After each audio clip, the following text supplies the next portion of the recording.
So you may be going along with a tapping video and you're tapping and saying things like, I love and accept myself. I have confidence in myself. I know that I am worthy.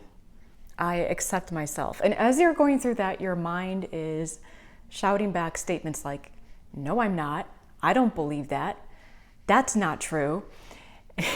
And so in this video, what I wanted to do is to address what happens if you are tapping or just listening to or repeating affirmations and what you're saying is in opposition to what you actually believe. You're saying something out loud. You're saying the new belief you want to put into your mind and body and heart. And your conscious mind is saying, that's not true. I don't believe that. How do we bridge the gap between an intellectual knowing and having a deep heart knowing, a belief, knowing that and embodying that person? So that's what I'm going to talk about in today's video. A few of you have asked this question, so I thought it was time to address it formally because I'm sure there are many other people who have had this question as well or have experienced this. So as you're going through your tapping, do you continue to say something that you don't believe? I would say yes, and yes, continue to say that, and also spend some time and critically think about that kickback that your mind is pushing out.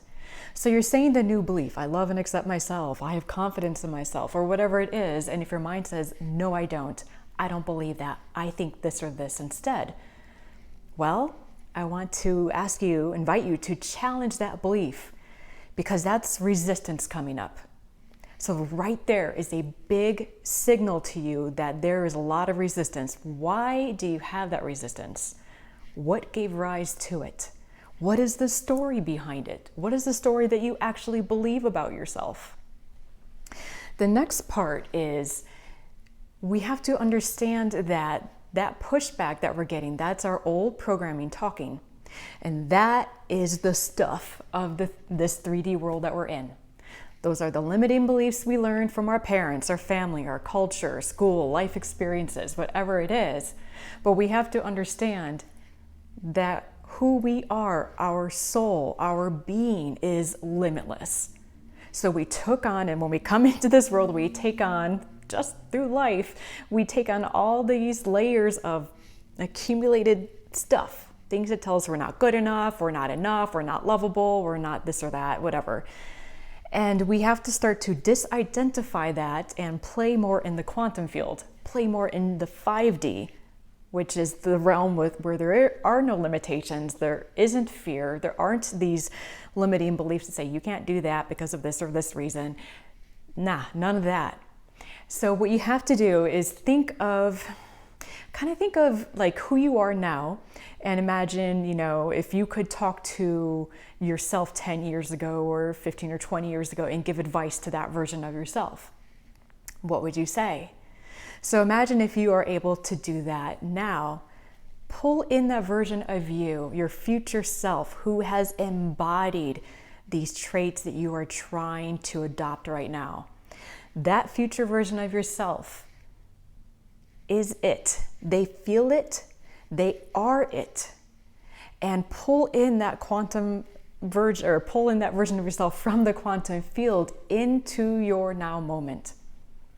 That version of yourself knows it, feels it, sees it, they embody it. So when you pull that into the from the quantum field into the now, and then you have to begin to feel that now in this present moment. That is a practice. That is something, because the monkey mind is always going to kick out stuff. It's always going to kick out commentary and opinions and beliefs and feelings and whatever is going on. That's the job of the mind. Your job is to see that, is to observe it and to say, yeah, there I am again. I'm feeling insecure right now, or I'm feeling scared right now, or I'm feeling lost right now, or I'm feeling confusion, whatever it is that's coming up.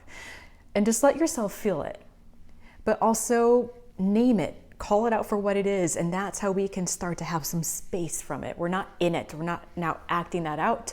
We see it for what it is. And then when we say, okay, I'm confident, I know who I am, I know my life purpose, I love myself, I accept myself, and so on, And we pull that version of our future self into the now. And that's how we can start to bridge the gap from intellectual knowing to heart knowing. That's how we play in the quantum field. That's how we rise above the stuff of the 3D world. Because that's all it is. See it for what it is. See it for what it is. It's just the mind saying, no, you're not this, you're not that. Rise above that. Because you are more than that. Again, your soul is limitless. So when that stuff comes up, just see it. Okay, yeah, I know you're there. I know, that's what you learned. It's okay. And then remember to pull in that other version of you, that version that embodies the knowing, the 100% knowingness.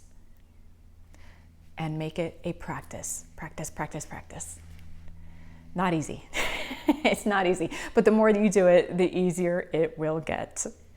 So keep going forward and keep working on it, and you will get there. It just takes dedication and effort. And eventually, years will go by and you'll look back and you'll say, oh yeah, I remember when I used to get stuck in that, and I'm not anymore. And I'm so glad I did that.